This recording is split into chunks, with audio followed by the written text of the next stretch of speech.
नमस्कार दोस्तों साथियों। आज हम एक नई कहानी आपको सुनाने वाले हैं। यह सिर्फ एक प्रेम कहानी नहीं बल्कि अधूरे सपनों, टूटते रिश्तों और समय की सच्चाई की कहानी है।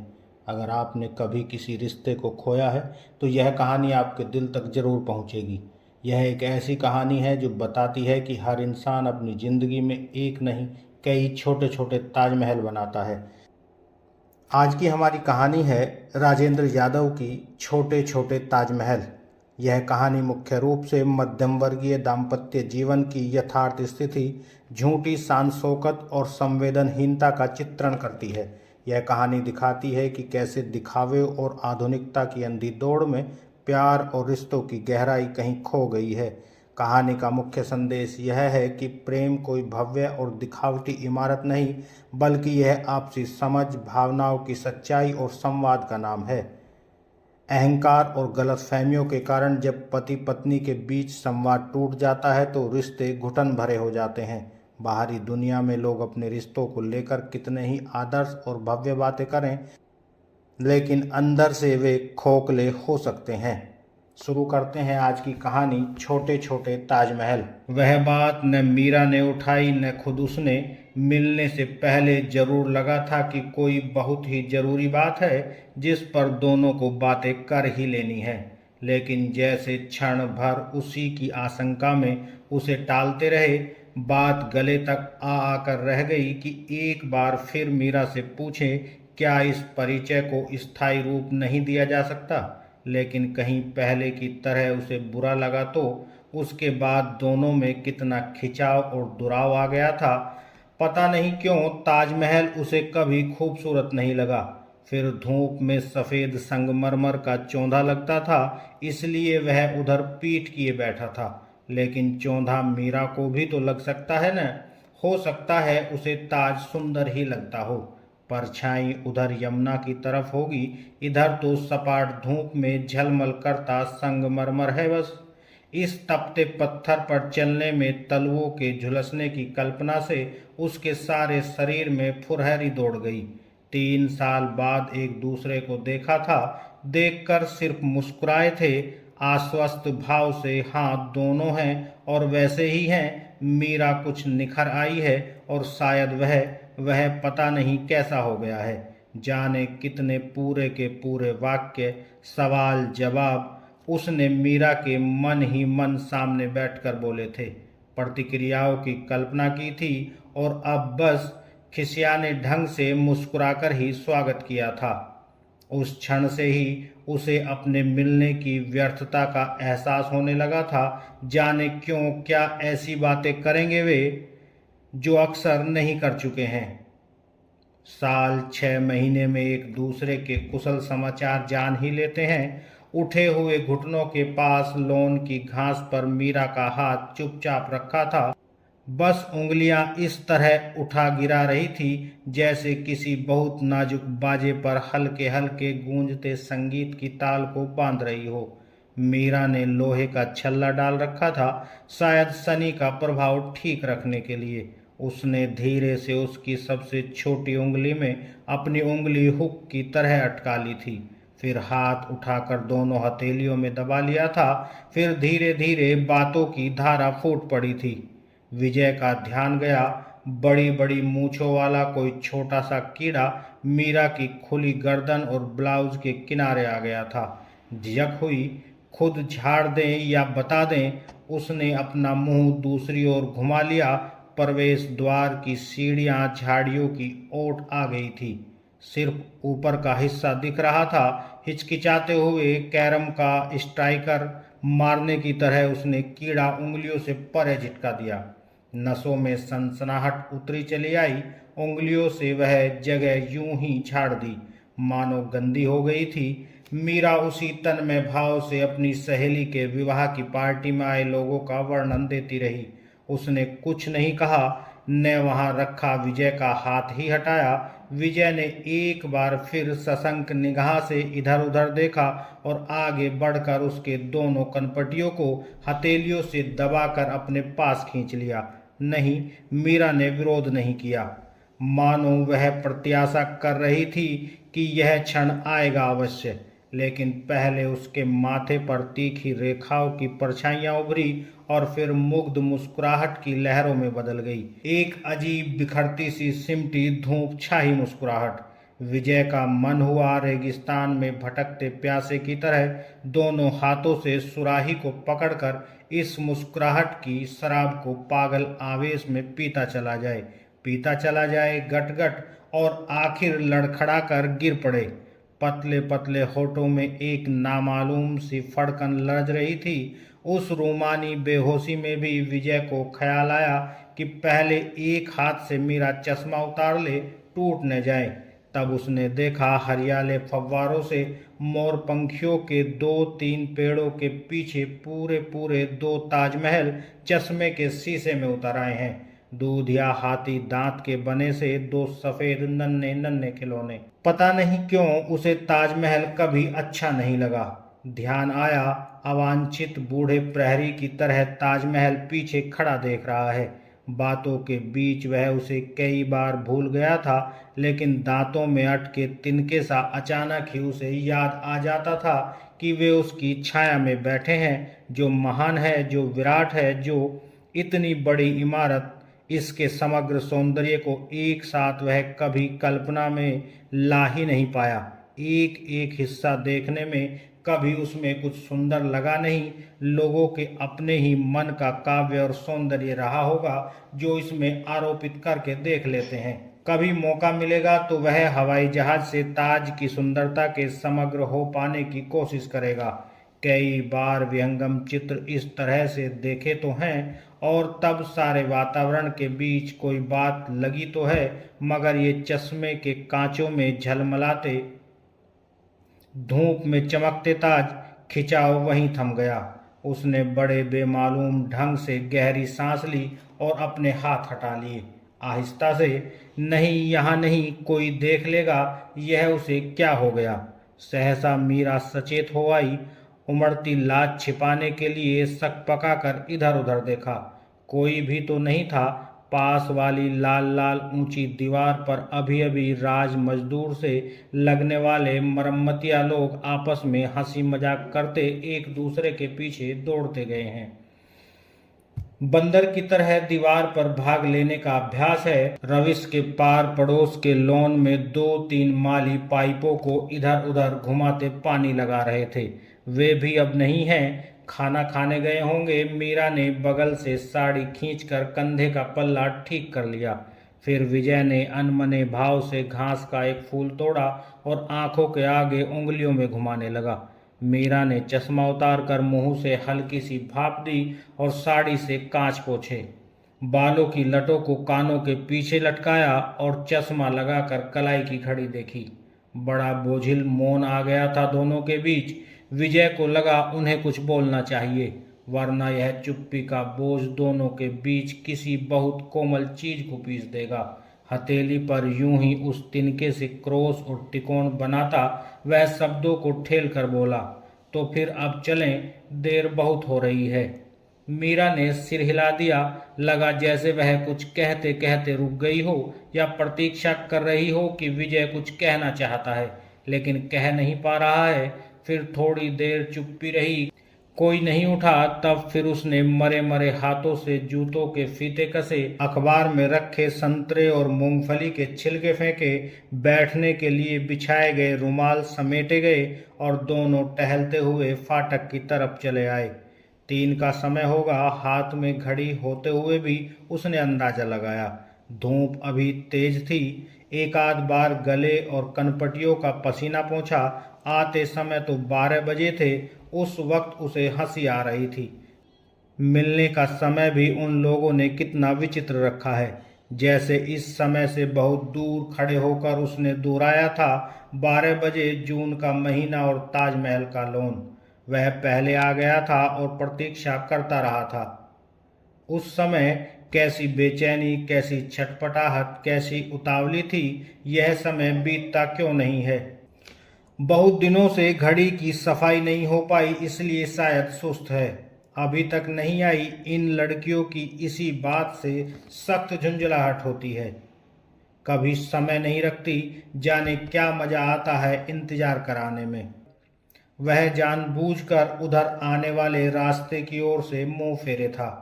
उम्मीद कर रहा था कि सहसा मुड़कर उधर देखेगा तो पाएगा कि वह आ रही है, लेकिन 2-3 बार ऐसा कर चुकने के बाद भी वह नहीं आई। जब दूसरी ओर मुंह मोड़े रहकर भी वह कनखियों से उधर ही झांकने की कोशिश करता तो खुद अपने पर हंसी आती। अच्छा, सीढ़ियां उतरकर आने वाले 3 व्यक्तियों को वह और देखेगा, और अगर इसमें भी मीरा न हुई तो ध्यान लगाकर किताब पढ़ेगा।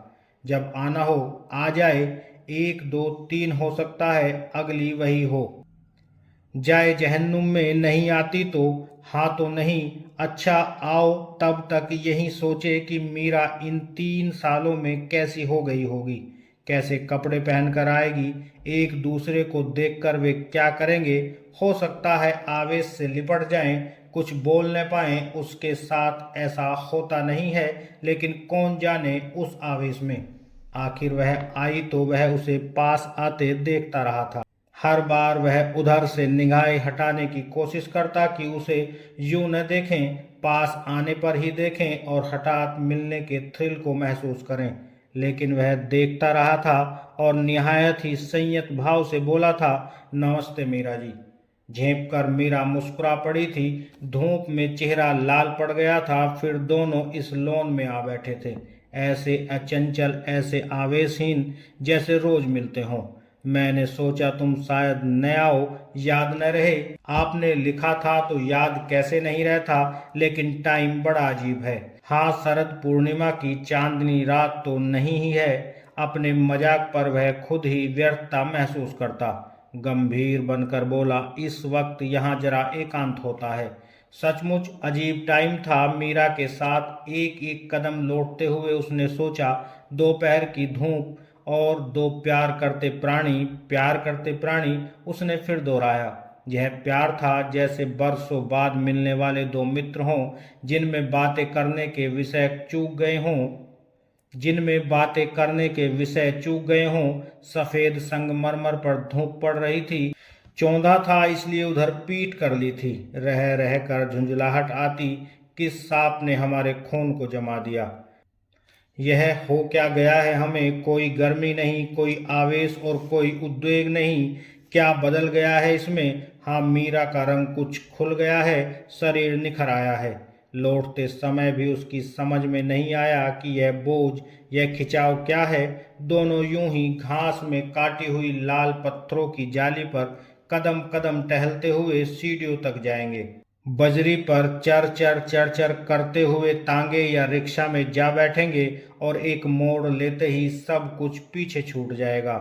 कल वह लिखेगा, मेरी मीरा, कल के मेरे व्यवहार पर तुम्हें आश्चर्य हुआ होगा। हो सकता है बुरा भी लगा हो, लेकिन और फिर चश्मे के कांचों में झांकता ताजमहल साकार हो आया। तुम्हारी पलकों पर तैरते 2 ताजमहल, कितना सुंदर वाक्य है। टैगोर ने देखा होता तो काल के गालों पर ढुलक आई आंसू की बूंद कभी न कहते। कहते, गालों पर ढुलक आई आंसुओं में झांकते ताजमहल की रुपहली मछलियों सी परछाइयां। लेकिन मीरा की आंखों में से तो उसे नमी का भी आभास नहीं हुआ था। कितने जड़ हो गए हैं हम लोग भी आजकल। वह कल वाले पत्र में लिखेगा, हक्सले की नकल नहीं कर रहा। जाने क्यों मुझे ताजमहल कभी खूबसूरत नहीं लगा, लेकिन पहली बार जब मैंने तुम्हारी पलकों पर ताज की परछाई देखी तो देखता रह गया। पिछले दिनों की तरह अजीब सी बात मुझे याद हो आई उस क्षण। अरे हाँ, अब याद आया कि क्यों वह अचानक यूं सुस्त हो गया था। उस बात को भी कभी भूला जा सकता है। हाँ, मेरे लिए तो वह बात ही थी। वह लिखेगा, उसे लगा मन ही मन वह जिसे ही संबोधित कर रहा है, जिसे पत्र लिख रहा है, वह साथ साथ चलने वाली यह मीरा नहीं, वह तो कोई और है, कहीं दूर, बहुत दूर। वही मीरा तो उसकी असली बंधु और सखा है। यह इससे तो जब जब मिला है इसी तरह उदास हो गया है। लेकिन उस मीरा से मिलने का आकर्षण इसके पास खींच लाता है। इसकी तो जाने कितनी बातें हैं जो उसे कतई पसंद नहीं। जैसे वह याद करने की कोशिश करने लगा जैसे उसे क्या क्या पसंद नहीं है, जैसे इस समय उसे इसी बात पर झुंझलाहट आ रही है कि मीरा नीचे बनी जाली के पत्थरों पर ही पांव रखकर क्यों नहीं चल रही, बीच बीच में घास पर पांव क्यों रख देती है, और इस सब के पार दोनों कान लगाए रहे कि दूसरा कुछ कहे। एक बात सोचकर सहसा वह खुद ही मुस्कुरा पड़ा। जब वे लोग बहुत बड़े बड़े हो जाएंगे, समझो 40-50 साल के, तो हंस हंस कर कैसे दूसरों को अपनी अपनी बेवकूफियां सुनाया करेंगे, कैसे वे लोग छिप छिप कर ताजमहल में मिला करते थे। 4-5 साल हो गए होंगे उस बात को, उसके मन के भीतरी स्तरों पर पत्र चलता रहा। यह सब वह उस पत्र में लिखेगा नहीं, वह सिर्फ उस बहाने क्रमबद्ध शब्दों में उस सारी घटनाओं को याद करने की कोशिश कर रहा है। वह देव, राका जी और मुनमुन इसी तरह तो लौट रहे थे। चुपचाप उदास और मनहूस सांझ थी, इसलिए परछाइयां खूब लंबी लंबी चली गई थी। अच्छी तरह याद है, सितंबर या अक्टूबर का महीना था। कॉलेज से आकर चाय का कप होठों से लगाया ही था कि किसी ने बताया आपको कोई साहब बुला रहे हैं। वह उठा, कौन आ गया है इस वक्त? अरे आप, पहचाना या नहीं आपने? अरे साहब, खूब आपको नहीं पहचानूंगा, लेकिन सचमुच उन्होंने पहचाना नहीं था। देखा जरूर है कहीं, शायद कलकत्ता में, ऐसी कई बार हुआ, लेकिन वह भरसक यह जताने की कोशिश करता है कि पहचान रहा है और बातचीत से परिचय के सूत्र पकड़कर याद करने की कोशिश करता है। आइए न भीतर। नहीं मिस्टर माथुर, बैठूंगा नहीं। गली के बाहर मेरी वाइफ और बच्चा खड़े हैं, उन्होंने क्षमा याचना के लहजे में कहा, आप कुछ कर रहे हैं क्या? लेकिन उन्हें वहां यहीं बुला लीजिए ना। नहीं, देखिए ऐसा है कि हम लोग जरा ताज देखने आए थे, याद आया आप भी तो यहीं रहते हैं। जगह याद नहीं थी, सो 1-1.5 घंटा भटकना पड़ा। खैर आप मिल गए हैं। अब अगर कुछ काम न हो तो बात ऐसी है कि हमें आज ही लौट जाना है। वे सीढ़ी पर एक पांव रखकर खड़े थे। आप किसी तरह के संकोच में न पड़िए, पांव में चप्पल डालिए और चले आइए। गली के बाहर गाड़ी खड़ी थी, पीछे का दरवाजा खुला था और उसको पकड़े पिछले मडगार्ड से टिकी एक महिला खड़ी थी। गहरी हरी बंगलोरी रेशमी की साड़ी, बंगाली ढंग का चौड़ा चौड़ा जूड़ा और बीचों बीच जगमग करता अठपहलू रुपहला सितारा। मडगार्ड पर छोटा सा 4-5 साल का एक बच्चा फिसलते जूतों को जैसे तैसे रोके बैठा था। दोनों बाहों से उसे संभाले हुए वे उसकी कलाई पकड़े छोटी सी उंगलियों से धूल लदे मडगार्ड पर लिखा रही थी, TAJ।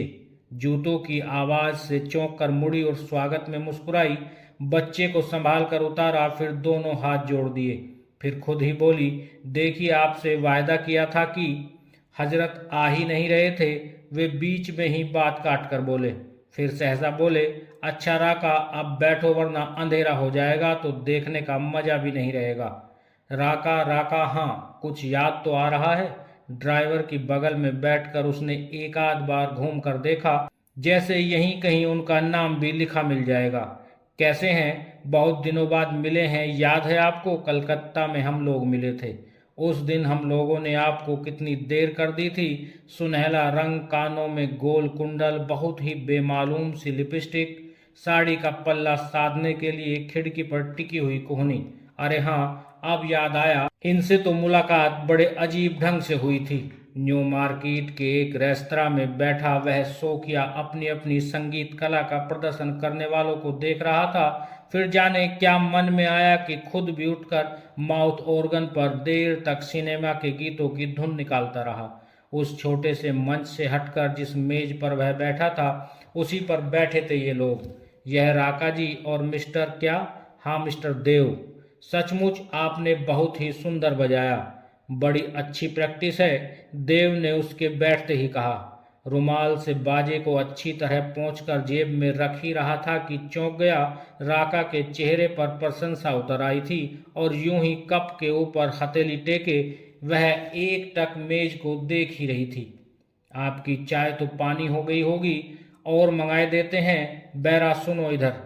उसके मना करने पर भी चाय और आई। छुट्टियों में घूमने आए हैं? अच्छा, कैसा लगा कलकत्ता आपको? जी हाँ, गंदा तो है मुंबई के मुकाबले, लेकिन एक बार मन लग जाने पर छोड़ना मुश्किल हो जाता है। फिर प्रशंसा, कृतज्ञता का आदान प्रदान, परिचय और रात तक उनके लोअर सर्कुलर रोड के फ्लैट पर बातें, कॉफी और संगीत। राका को सितार का शौक है। देव किसी विदेशी कंपनी के इंचार्ज मैनेजर की संगति में विदेशी सिम्फनियाँ पसंद करते हैं। उसका माउथ ऑर्गन सुनने के बाद राका जी ने सितार सुनाया था और फिर देव निहायत ही खूबसूरत प्लास्टिक के लिफाफों में बंद अपने विदेशी रिकॉर्ड निकाल लाए थे। एक एक रिकॉर्ड आधा घंटे चलता था और उसमें तीन तीन कंपोजिशन थे।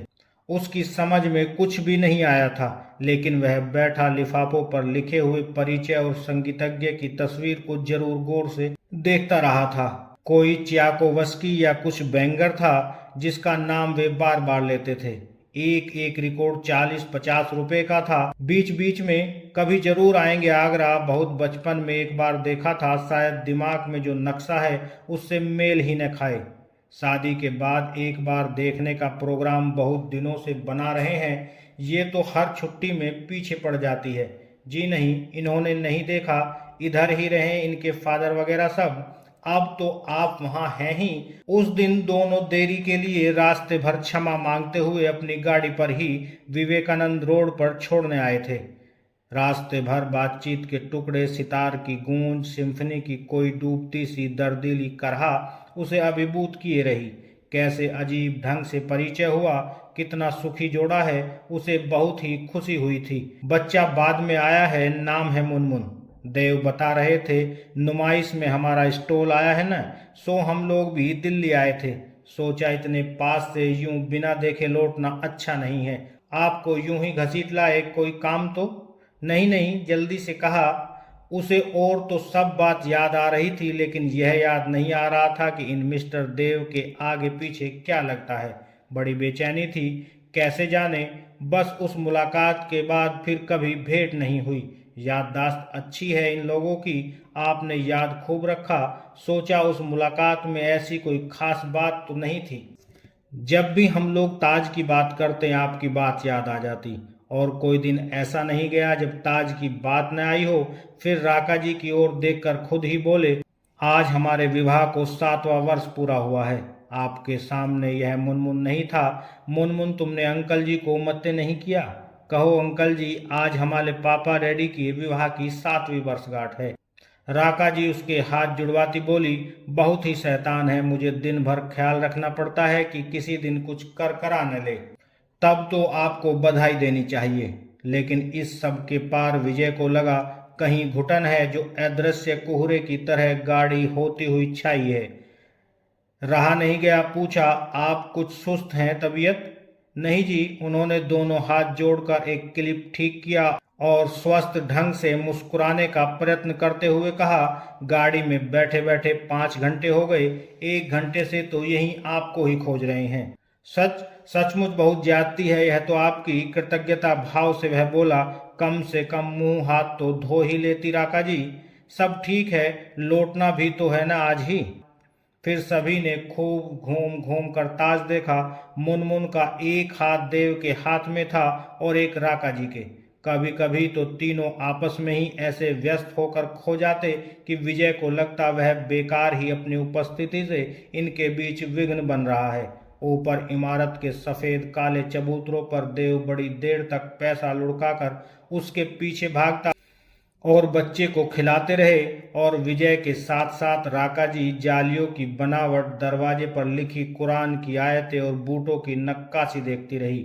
सांझ की पीली पीली सुहानी धूप थी, लानों की नरमी सांवली हो गई थी। मोरपंखी और चौड़े चौड़े ताड़ जैसे पत्तों के गुंबदाकार कुंज मोमबत्तियों की हरी सुनहली लो जैसे लगते थे, जैसे आनंद में फूले फूले कबूतर हों और अभी हुलस कर फुरहरी ले लेंगे तो चिनगारियों की तरह सुर्ख फूल इधर उधर बिखर पड़ेंगे। वे लोग भीतर कब्रों के पास अपनी आवाज गुंजाते रहे, कैसी लरजती सी तैरती चली जाती है, जैसे बहुत ही महीन रेशों का बना हुआ। घड़ी में लगे बॉल स्प्रिंग की तरह बड़ा सा वर्तुलाकार कुछ है जो कभी सिकुड़ कर सिमट उठता है। देव की आवाज थी, राका एक दूसरे पर चढ़ते चले जाते शब्द दूर खोते हुए किन्हीं अनजानी घाटियों की तलहटियों में। मुनमुन देव देर तक डूबे हुए इस खेल को खेलते रहे थे। लगता था उनके भीतर है कुछ जो इस खेल के माध्यम से अभिव्यक्ति पा रहा है। वह राका या मुनमुन का नाम ले लेते और देर तक अंधेरे में इन शब्दों को डूबता खोता देखते रहते, जैसे हाथ बढ़ाकर उन्हें वापस पकड़ लेना चाहते हों। उन्हें कब्रों में कोई दिलचस्पी नहीं थी। बड़ी देर बाद बहुत मुश्किल से जब वे उस वातावरण से टूटकर बाहर निकले तो बहुत उदास और खोए खोए थे। विजय के पास से मुनमुन को लेकर जोर से छाती से भींच लिया। बाहर निकलकर आए तो देखा कि नदी किनारे वाली बुर्जी के पास राका जी चुपचाप दूर शहर और लाल पुल की ओर देखती खड़ी हैं। सिंदूरी आसमान के गहरे सिलेटी बादल नदी के चौखटे में वास्कलर की तरह फैल गए हैं। बुर्जी से लेकर बीच के मकबरे तक चबूतरे की काली सफेद सतरंजी को सिमटती धूप ने तिरछा बांट लिया है। हवा में साड़ी उनके शरीर से चिपक गई है और कानों के ऊपर की लटें उच्छृंखल हो गई हैं। देव बहुत देर तक उन्हें यूं ही देखते रहे जैसे उन्हें पहचानते ही न हों, और उस सारे वातावरण में सफेद पत्थर के उस विराट कैद खाने में जैसे किसी अभिशप्त जलपरी को यूं ही भटकने के लिए छोड़ दिया गया हो। यह जगह, यह वातावरण है ही कुछ ऐसा, विजय ने अपने आप से कहा और जानबूझकर दूसरी तरफ हट आया। शायद राका जी मुमताज के प्रेम की बात सोच रही हों, अपने मरने के बाद अपनी ऐसी ही यादगार चाहती हों, या कुछ भी न सोच रही हों, बस पुल से गुजरती रेल की खिड़की से झांकती हुई ताज को देखकर सौंदर्य और कल्पना की स्तब्ध ऊंचाइयों में खो गई हों। अपनी छाती तक ऊंची पीछे की दीवार से मुनमुन नदी की ओर झांकता हुआ हाथ हिला हिला कर नीचे जाते बच्चों को बुला रहा था। कौवे कांव कांव करने लगे थे।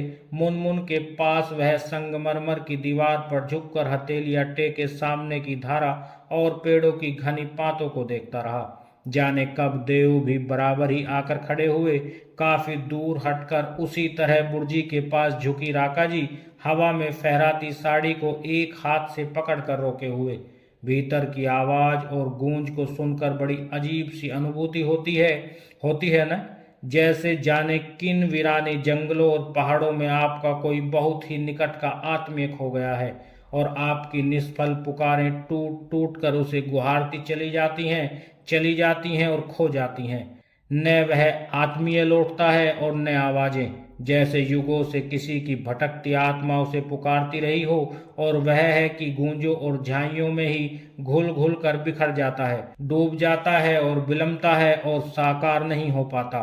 नदी में ताज की परछाई लहरों में टूट टूट जाती हैं और अनजाने ही देव की आंखों में आंसू भर आए। ऐसा ही होता है, ऐसे वातावरण में ऐसा ही होता है। विजय ने अपने आप से कहकर मानो स्थिति को शब्द देकर समझना चाहा। जब कोई किसी को बहुत प्यार करे और फिर ऐसी खूबसूरत मनहूस जगह आ जाए जो कुछ ऐसी ही अनुभूतियां मन में आती हैं। अभी लॉन पर चलेंगे, मुनमुन के साथ किलकारियां मारेंगे, सब ठीक हो जाएगा। देव ने सुना और गहरी सांस लेकर बड़ी कातर निगाहों से विजय की ओर देखा। कुछ कहते कहते रुक गए और दोनों चुपचाप ही टहलते हुए सामने की ओर आ गए। मुनमुन राका जी के पास चला गया था। नीचे की सीढ़ियां उतरते उतरते सहसा ही देव ने विजय के कंधों पर हाथ रख दिया था। कुछ कहने को होठ कांपे। आपको पता है मिस्टर विजय? विजय स्वर और मुद्रा से चौंक गया।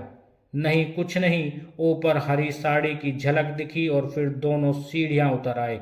जूते पहनते हुए बोले, आपको ताज्जुब तो बहुत हुआ होगा कि हम यूं अचानक आपको लिवा आए।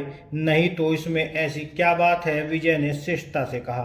हाँ, बात कुछ नहीं है, लेकिन बहुत बड़ी बात है। फिर गहरी सांस। अब विजय को लगा कि सचमुच कोई बहुत बड़ी बात है जो देव के भीतर से निकलने के लिए छटपटा रही है। तब पहली बार उसका ध्यान इस स्थिति की विचित्रता की ओर गया। बीच के चबूतरे तक दोनों बिल्कुल चुप रहे। चबूतरे के खूबसूरत कोनों वाले हौज में आग लग गई थी।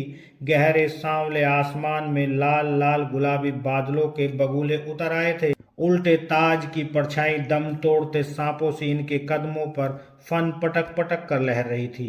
धूप ऊपर बुर्जियों पर सिमट गई थी। उस पर आंखें टिकाए देव बड़ी देर तक यूं ही देखते रहे।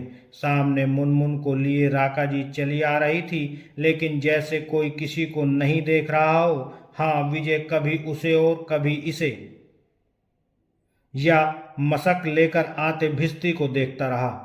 टप टप बूंदों की सर्पाकार लाइनें उसकी उंगलियों से टपक रही थी। बड़े साहस से शब्दों को धकेल धकेल कर देव बोले, यह सारी स्थिति, यह टूट जाने की हद तक आ जाने वाला चरमराता तनाव, मौत के पहले के ये कह कहे, औपचारिकता का वह बर्फीला कफन, शायद हम में से कोई इसे अकेला नहीं सह पाता। कोई एक चाहिए था जो इसकी ओर से हमारा ध्यान हटाए रखे, इस समाप्ति का गवाह बन सके।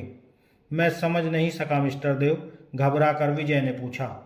बूटों के दोनों पंजों पर जरा सा मचक कर देव निहायत ही इत्मीनान से धीरे से हंसे। आप विजय साहब, यह हमारी आखिरी संध्या है। और विजय के कुछ पूछने से पहले ही उन्होंने कह डाला, मैंने और राका ने निश्चय किया है कि अब हम लोगों को अलग ही हो जाना चाहिए। दोनों तरफ से शायद सहने की हद हो गई है। नसों का यह तनाव मुझे या उसे पागल बना दे, या कोई ऐसी वैसी बेहूदगी करने पर मजबूर करे। इससे अच्छा हो कि दोनों अलग ही रहें। चाहे तो वह किसी के साथ सेटल हो जाए। वह मुनमुन को रखना चाहती है, रखे। वैसे जब भी वह उसे बाधक लगे, निसंकोच मेरे पास भेज दे। विजय का सिर भन्ना उठा। वह चुपचाप फौज की गहराई से तड़पती ताज की परछाई पर निगाहें टिकाए रहा। लेकिन आप दोनों, विजय ने कहना चाहा। देव ने हाथ फैलाकर रोक दिया। वह सब हो चुका, सारी स्थितियां खत्म हो गई। हमने तय किया है कि क्यों न अंतिम संध्या हंसी खुशी काटें, मित्र बने रहकर ही हंसते हंसते विदा लें। फिर कुछ देर तक चुप रहकर कहा, राका की बड़ी इच्छा थी कि ताज देखें। शादी की पहली रात उसने चाहा था कि हनीमून यहीं हो, लेकिन फिर हाथ झटक दिया। अजब संयोग है ना। लेकिन विजय को लगा था जैसे किसी डैम की रेलिंग पर झुका खड़ा है और नीचे से लाखों टन पानी धाड़ धाड़ करता गिरता चला जा रहा है और उसका सिर चकरा उठा। नहीं, उससे किसी ने कुछ भी नहीं कहा। यह सब तो सिर्फ वह कल्पना कर रहा है। कहीं ऐसी अविश्वसनीय बात। ध्यान उसका टूटा देव की आवाज से। उसे रोको राका, माली वगैरह मना करेंगे। नहीं मुनमुन। स्वर बहुत मुलायम था और फिर देव ने दौड़कर प्यार से मुनमुन को दोनों बाहों में उठा लिया और उसके पेट में अपना मुंह गड़ा दिया। मुनमुन खिलखिलाकर हंस पड़ा। आंखों में लाड़ भरे राका जी मुस्कुराती रही। नहीं, अभी जो कुछ सुना था वह इन दोनों के आपसी संबंधों के बारे में नहीं था। हो ही नहीं सकता।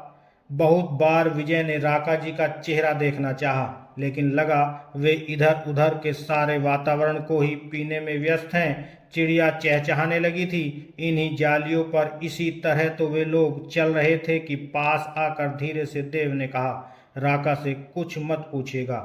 क्या पूछेगा वह राका जी से? सॉरी, आपको यूं घसीट लाए हम लोग। और इस बार कातर निगाहों से देखने की बारी विजय की थी। इतना गलत समझते हैं आप? 4-5 साल हो गए, लेकिन बात कितनी ताजी हो आई है। वह देव, राका जी और मुनमुन इसी तरह लौट रहे थे, चुपचाप, उदास और मनहूस। सांझ का बजरा रात का किनारा छूने लगा था, जैसे किसी वर्षों की तूफानी यात्रा से वे तीनों लौट कर आ रहे हों। पेड़ों और इमारतों की परछाइयां खूब लंबी लंबी चौड़ी धारियों की तरह पीछे चली गई थी। कुंजों और लॉन की हरियालियां अजीब हो उठी थी। हरियालियों के सुरमई धुंधले कांच पर सफेद फूल छिटक आए थे। मीरा के चश्मे के कांचों में झांकती परछाई को देखकर जाने क्यों उसे वही याद ताजी हो गई थी। वही ताज जो उस दिन हौज में मानो आसमानी जॉर्जेट के पीछे से झांक रहा था और अपने आप से लड़ते हुए देव उसे बता रहे थे। आज अगर देव होते तो क्या जवाब देता? तो क्या वे भी उसी तरह अलग हो रहे हैं? सहसा चौंक कर उसने मीरा को देखा। उसे लगा जैसे उसने कुछ कहा है। कुछ कह रही थी क्या? मैं नहीं तो फिर वही मौन और घिसटती उदासी का कंबल। लगा जैसे कोई मुर्दा क्षण है जिसका एक सिरा मीरा पकड़े है और दूसरा वह।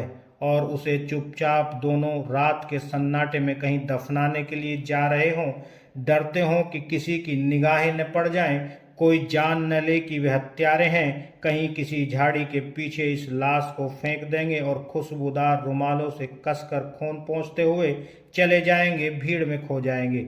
जैसे एक दूसरे की ओर देखने में डर लगता है, कहीं आरोप करती आंखें हत्या स्वीकारने के लिए मजबूर न कर दें।